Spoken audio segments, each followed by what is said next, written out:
Hello, I'm a dude. Okay, my name is. I don't know how I started that sounding so weird. It's just like the first words that were leaving my mouth were just bound to sound stupid. Okay, I'm not a movie reviewer or anything. I don't do reviews. It's not on my channel. Probably won't do it ever. Okay, I don't even like the fact that I spent so much time binging this TV show. What am I talking about? Castlevania Nocturne. Okay, I have some thoughts on it. I wanted to talk about this series. Okay, who am I? I'm just some dude. All right, but I do like writing. I do like analyzing characters, analyzing pieces of artwork, and I feel like the Netflix series Castlevania Nocturne is actually a form of artwork. Okay, I think it's special. I think everything that the director and all of that planned to make it look as good as it does, tell an interesting story, and I think the last Castlevania series did that as well. I'm obviously maybe blinded by being a huge fan and playing those games as a young child. But anyways, I better shut up before I lose more of your attention. So, Castlevania Nocturne series about Richter Belmont, basically a guy with a giant whip, kills vampires. Really cool. Issue.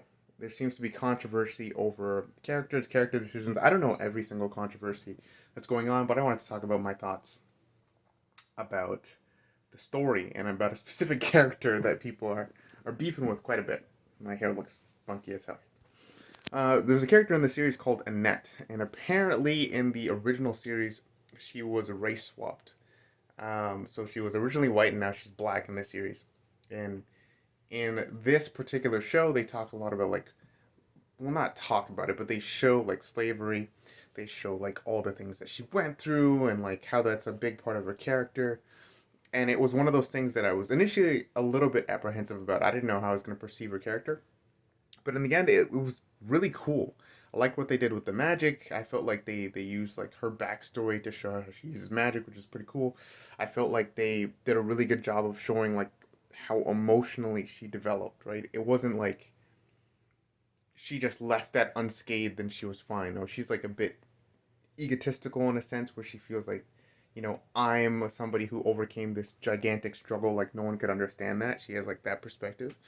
And beyond having that perspective, she's like really serious. She's like, if something's got to get done, it's got to get done, because like I'm the one who can get it done, and we can't be afraid of stuff anymore. And like that's her whole thing. That's her energy, and like that rubbed people the wrong way. But I feel like if you really look at her story, it makes sense. Like if you didn't know already, like the controversy here is that not only should she have not been a black character, which is whatever, she shouldn't have been as edgy or as disagreeable with Richter and like the other cast. And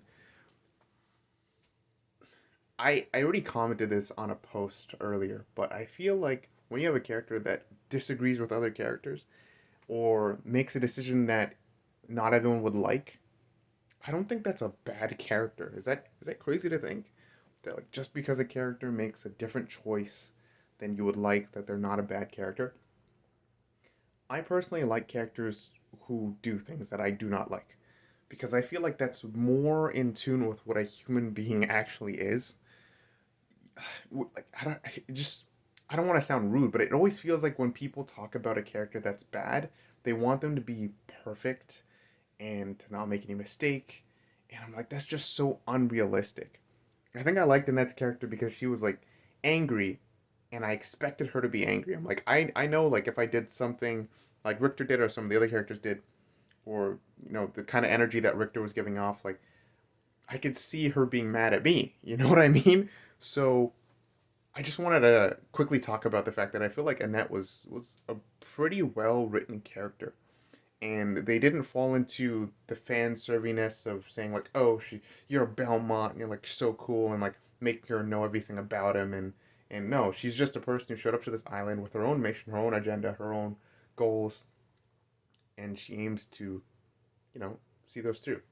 And the last thing I wanted to touch on was super interesting because I guess with the race swap came a lot of discussion about tokenism, and like this has been a huge debate over a while. It's like, why do you have to race swap a character? You can just make a character original. And I absolutely agree. It's like, why not do that? That's awesome. I think that's a great idea. You don't need to just race swap someone to make a character and build it up or whatever. And I can understand why people are frustrated about that. But at the same time,